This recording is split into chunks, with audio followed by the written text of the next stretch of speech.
اعوذ باللہ من الشیطان الرجیم بسم اللہ الرحمن الرحیم۔ قلندر کا لفظ حضور قلندر بابا اولیاء رحمۃ اللہ علیہ کے ظہور میں آنے سے پہلے بھی ایک جانا پہچانا نام ہے۔ بو علی شاہ قلندر، دار شہباز قلندر، اس کے علاوہ دوسرے بزرگان عظام کے بارے میں بھی قلندر کا لفظ استعمال ہوا ہے، لیکن قلندر کی تشریح میرا خیال ہے کہ ابھی یا تو گوش گزار نہیں ہوئی یا پھر اس طرح توجہ نہیں دی گئی۔ اب یہ سلسلہ عظیمیہ کے بارے میں عام طور پر یہ کہا جاتا ہے، جو صحیح ہے، کہ سلسلہ عظیمیہ میں قلندری رنگ نمایاں ہے، قلندری رنگ نمایاں ہے۔ تو وہ قلندری رنگ کے بارے میں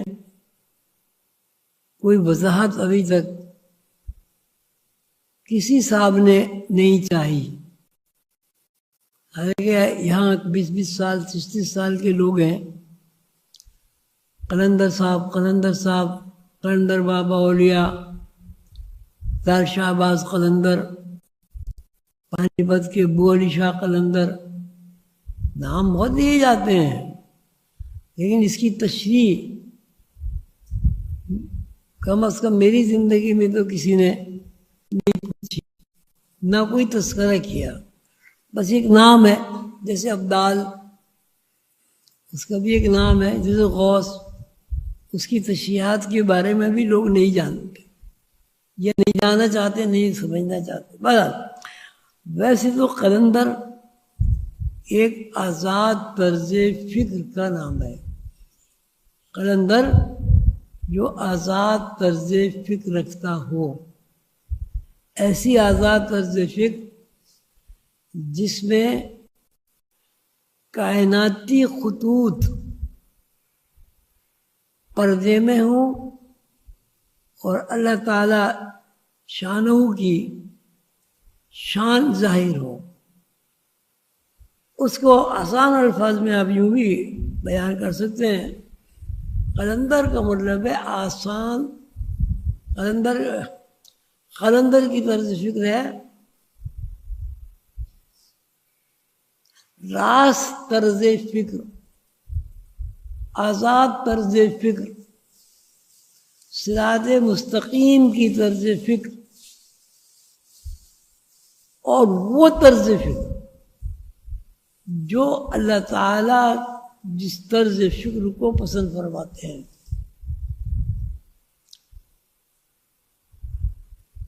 قلندر کا مطلب ہے کہ جس کے ذہن میں مخلوق اور خالق کی دوئی کا تصور مغلوب ہو جائے، وہ خالق میں ہی سب کچھ دیکھتا ہے۔ اسے جب بھی کوئی چیز نظر آتی ہے یا اس پہ تفکر کرتا ہے تو اس میں وہ اللہ کو دیکھتا ہے۔ ید اللہ فوق ایدیہم، کہ جب حضور صلی اللہ علیہ وسلم نے بیعت لی، اللہ تعالیٰ نے اس بیعت کی تصدیق اس طرح فرمائی کہ نبی کا ہاتھ میرا ہاتھ ہے۔ اس کے علاوہ بھی اور کئی آیتیں ہیں، نحن اقرب الیہ من حبل الورید۔ قلندر کی سوچ، قلندر کی طرز فکر آزاد ہوتی ہے، یعنی وہ ذہن میں، خیال میں، ارادے میں، نیت میں، عمل میں اللہ تعالیٰ کو اپنا ساتھی سمجھتا ہے اور مشاہدہ کرتا ہے۔ اس کا مشاہدہ یہ ہوتا ہے کہ بندہ اللہ کی ذات سے وابستہ ہے. بندے کی زندگی تمام تر وہ زندگی ہے جو اللہ تعالیٰ کا چاہنا ہے. بندہ وہی کچھ سوچتا ہے جو اللہ تعالیٰ چاہتے ہیں. بندے کی زندگی کے اعمال و حرکات اس بنیاد پر ہوتے ہیں کہ ان اعمال و حرکات کی اطلاعات فراہم کی جاتی ہیں. مثلا ایک آدمی کو پانی پینے کا خیال نہ آئے وہ پانی نہیں پیے گا. مثلا ایک آدمی کو بھوک نہ لگے وہ کھانا نہیں کھائے گا. تو ایک آدمی کو دفتر جانے کا خیال نہ آئے وہ کبھی دفتر نہیں جائے گا. تو جتنی بھی آپ کے اعمال صادر ہوتے ہیں، آپ سے سرزد ہوتے ہیں، ان کی بیس بنیاد خیال ہے. پہلے کسی چیز کا خیال آئے گا تو وہ آپ کام کر سکتے ہیں. اگر کسی چیز کا خیال آپ کو نہیں آئے گا تو آپ وہ کام نہیں کر سکتے. یہ قانون ہے. یہ کتاب المبین کا بھی قانون ہے، لوح محفوظ کا بھی قانون ہے، برزخ کا بھی قانون ہے، اجمال کا بھی قانون ہے، خلاصے کا بھی قانون ہے، اور اسرار کا بھی قانون ہے. اس کی بڑی اہمیت ہے کہ جب تک کوئی بندہ کسی بات کے بارے میں اس کو سوچے گا نہیں، اور اس وقت تک سوچے گا نہیں جب تک کہ اس کو خیال نہیں آئے گا وہ کام نہیں کر سکتا. اب مثال کے طور پر آپ پانی کب پیتے ہیں؟ جب آپ کو پیاس لگتی ہے. اس پیاس کا نام آپ نے خیال رکھا، پانی پینے کے خیال کو پیاس کہتے ہیں. آپ کھانا کس وقت کھاتے ہیں؟ جب آپ کو بھوک لگتی ہے. تو اب اس کو آپ یوں کہہ لیے جب کھانا کھانے کا خیال آتا ہے یا کھانا کھانے کا تقاضا پیدا ہوتا ہے، تقاضا بھی خیال ہی ہے، اس وقت آپ کھانا کھاتے ہیں. تو کوئی بھی کام اچھا ہو یا برا، وسوسہ ہو یا حقیقت، خیال آئے بغیر کام مکمل نہیں ہوتا. غالب نے کہا نا عالم تمام حلقہ دام خیال ہے. اب کیا ہوگا؟ مطلب کیا ہوا کہ زندگی کا جو فلسفہ ہے وہ یہ ہے کہ ساری زندگی ایک خیال پر قائم ہے، خیال پر مبنی ہے. اب اس کو اور زیادہ آسان سمجھنے میں یہ ہوتا ہے کہ ہر چیز یا انفارمیشن کے اوپر قائم ہے. کسی چیز کی انفارمیشن آپ کو ملے گی یعنی خیال آئے گا، وہ چیز عمل میں آئے گی، ظہور میں آئے گی. اگر کسی چیز کا خیال نہیں آئے گا وہ چیز عمل میں اور ظہور میں نہیں آئے گی.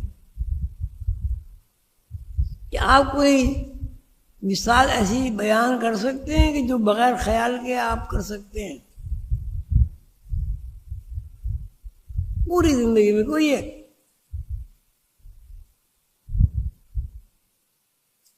ایک کروڑوں ہیں، کروڑوں باتیں جو آپ کرتے ہیں، ایک مثال دیجیے آپ جو بغیر خیال کے آپ کرتے ہوں.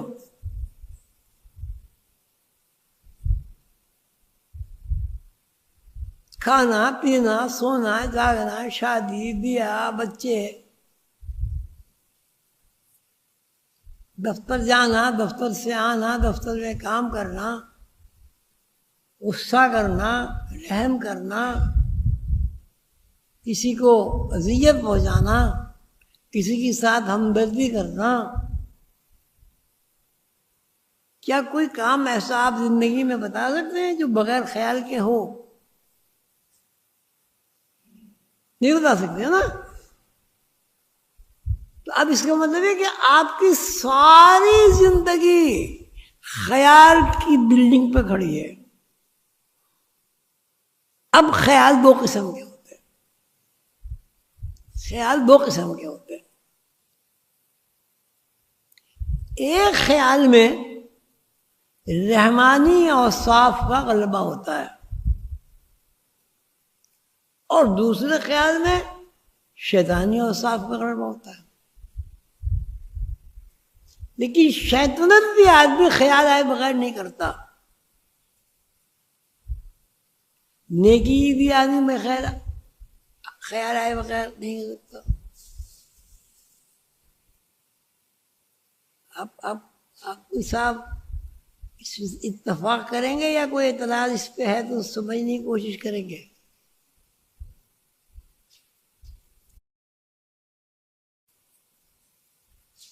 قلندر کی تعریف یہ ہے کہ خیالات کے اوپر شیطانی غلبہ اللہ تعالیٰ کے حکم سے ختم ہو جاتا ہے. قلندر جز حرف لا الہ کچھ نہیں رکھتا. قلندر جز دو حرف لا الہ کچھ نہیں رکھتا. یعنی قلندر جو ہے لا الہ کو جانتا ہے بس. قلندر جز دو حرف لا الہ کچھ نہیں رکھتا. فقیہ ہے، شہر قارو ہے، لغت خواہ حجازی کا. فقیہ شہر جو ہے وہ ایک لغت کا بادشاہ ہے. یہ تو بھائی لا الہ جانتا ہے. اب بظاہر یہ بات بڑی عجیب ہے، لا الہ کوئی معبود نہیں.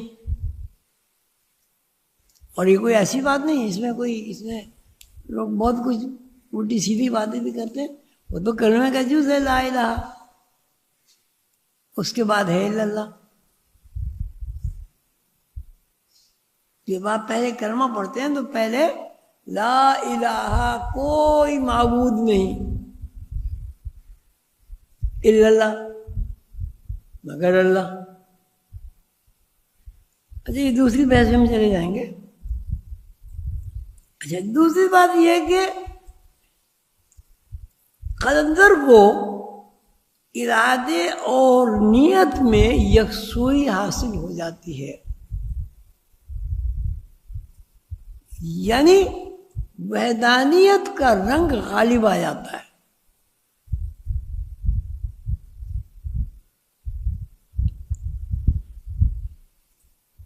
ایسا انسان جس کی دید اعتبار اور چشم حقیقت کے سامنے ہر شے کی شیت اٹھ گئی ہو، یہ بہت غور طلب بات ہے. ایسا انسان جس کے دید اعتبار یعنی یقین اور چشم حقیقت کے سامنے ہر شے کی شیت اٹھ گئی ہو.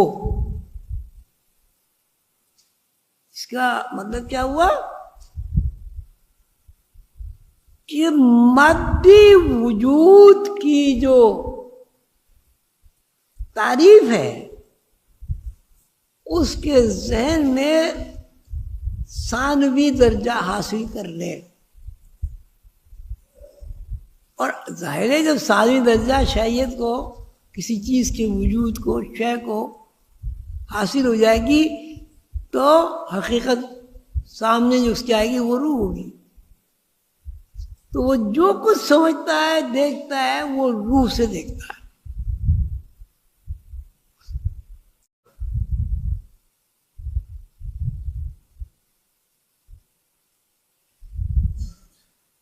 اور یہ کہ اس کو اللہ تعالیٰ نے یہ صلاحیت عطا فرمائی ہے اور اس کے اوپر یہ بڑا انعام ہے کہ وہ شیعت سے، مادیت سے ہٹ کر حقیقت میں عروج کرتا ہے، عروج کرتا ہے.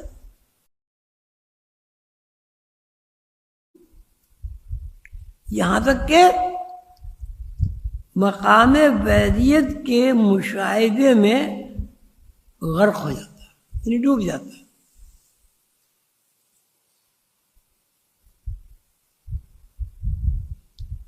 یہ تو یہ ہو گیا مقام عاجز میں ڈوبنے کا مطلب ایک یہ بھی ہوتا ہے کہ آدمی مظلوم ہو جائے، شعور اس کا مغلوب ہو جائے۔ شعور ہوتا ہے کیا ہوتا ہے؟ لیکن اللہ تعالیٰ کے یہ بات میں جو کہہ رہا ہوں زور دے، لیکن وہ جو کچھ کرتا ہے، جو کچھ سوچتا ہے، جو کچھ کرتا ہے، جو کچھ کہتا ہے، وہ کیئر آف اللہ ہوتا ہے۔ گفتگو اللہ بوت گرچہ از حلقوں میں عبداللہ بوت۔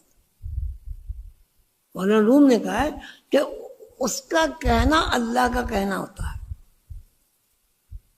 گفتگو اللہ بوت گرچہ از حلقوں میں عبداللہ، حلقوں حلق عبداللہ بوت۔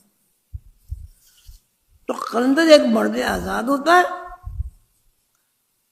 اور اللہ تعالیٰ کے رسول اللہ صلی اللہ علیہ وسلم کی محبوبیت کے درجے پر فائز ہوتا ہے۔ محبوبیت کے درجے پر فائز ہونے کا مطلب یہ کہ اللہ تعالیٰ بھی اسے محبوب رکھتے ہیں اور سیدنا حضور علیہ الصلوۃ والسلام بھی اسے محبوب رکھتے ہیں۔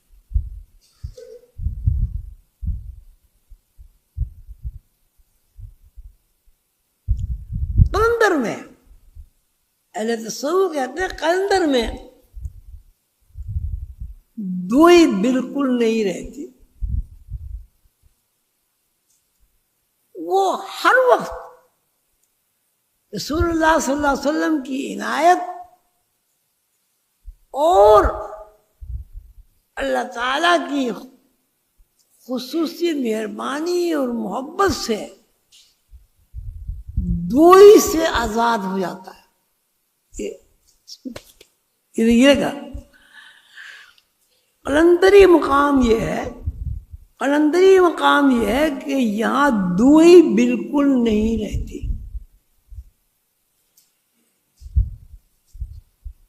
پھر کیا صورت ہوتی ہے؟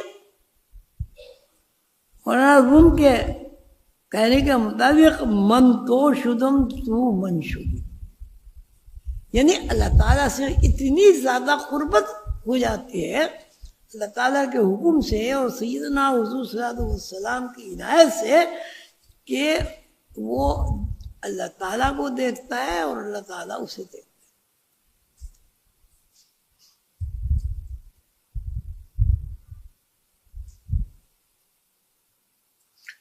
اللہ تعالیٰ نے قرآن شریف میں فرمایا ہے، ایک موقع پر فرمایا ہے ید اللہ فوق ایدیہم، ابھی میں اس کو 2-3 دفعہ پڑھ چکا ہوں، ید اللہ فوق ایدیہم،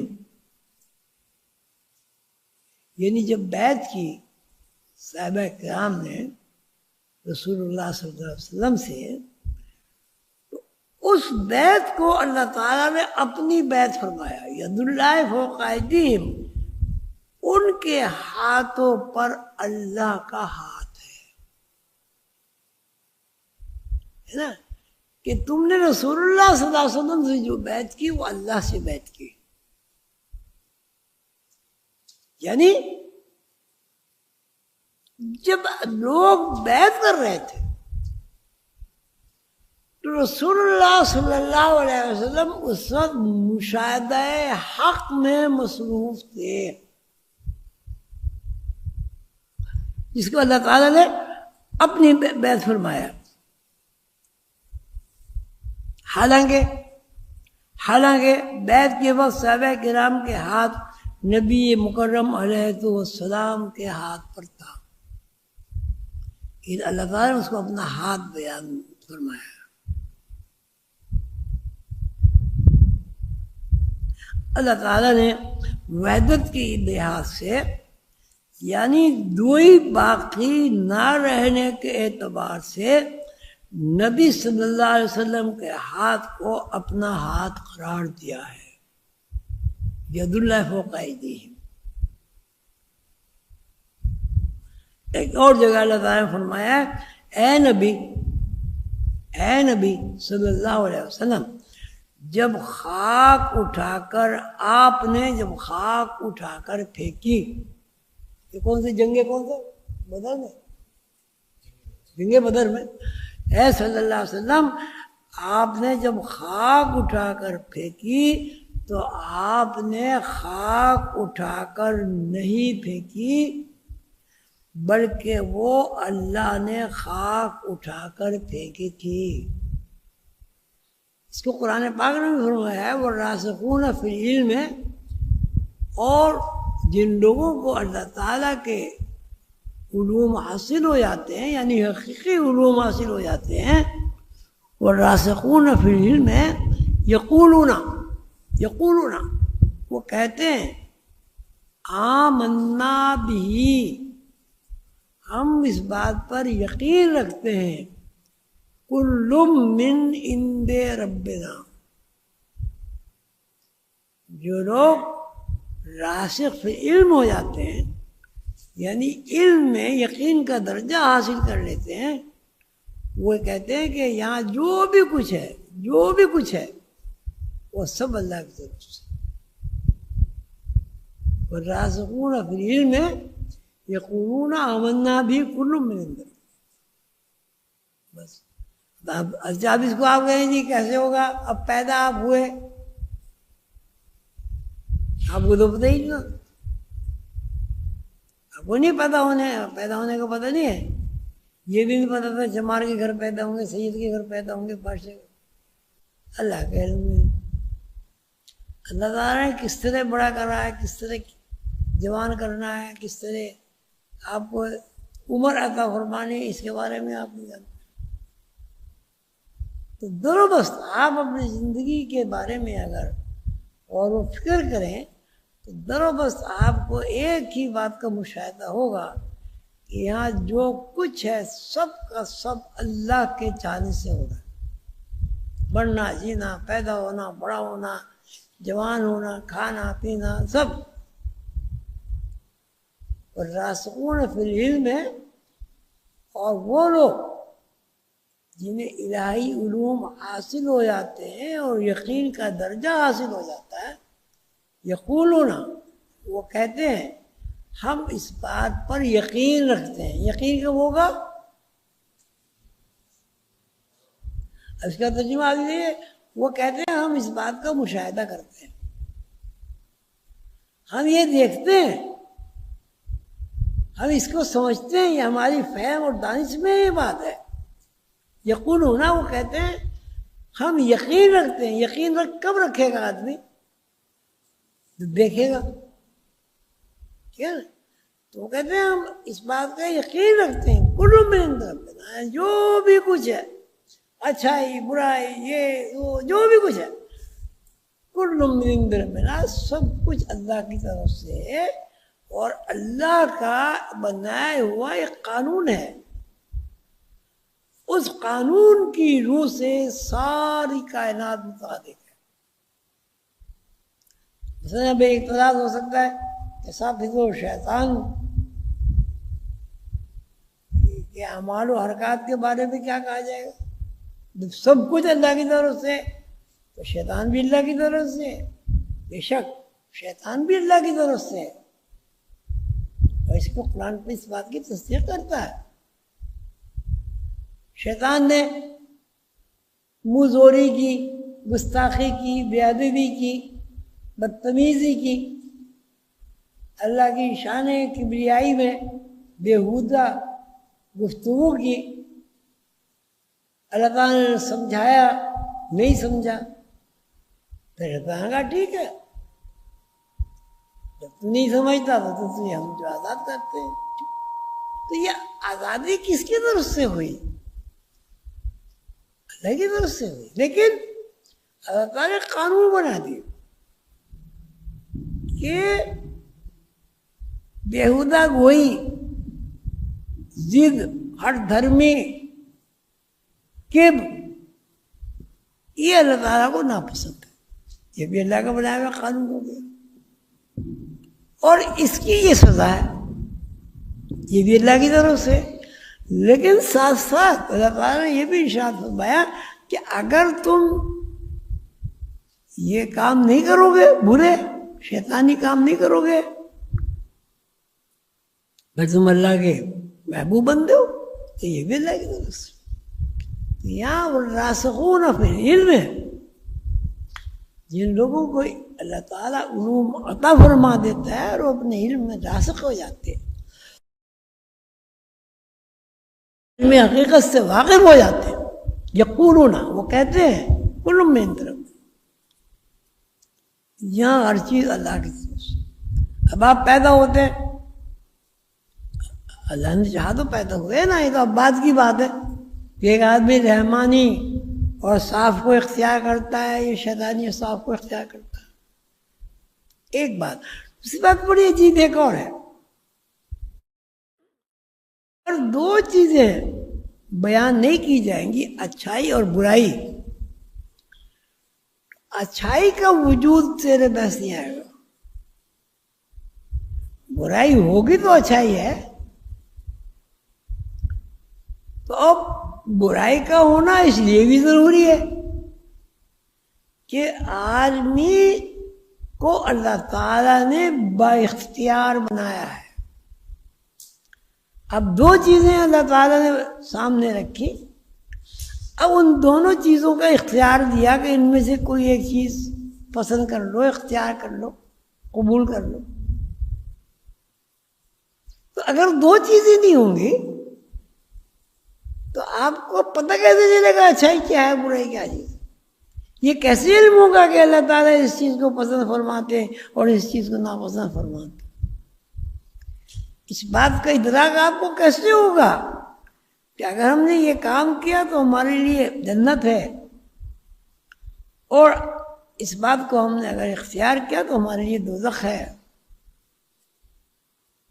اگر ہم نے یہ کام کیا تو اللہ تعالیٰ کی خوشنودی حاصل ہوگی، اگر ہم نے یہ کام کیا تو شیطان کی خوشنودی حاصل ہوگی. وَمِن كُلِّ شَيْءٍ خَلَقْنَا زَوْجَيْنِ، ہر چیز اللہ تعالیٰ نے دو رخوں پر پیدا کی ہے. جب دو رخ نہیں ہوں گے تو ایک رخ کا تذکرہ نوع انسانی کے عقل و شعور میں کیسے آئے گا؟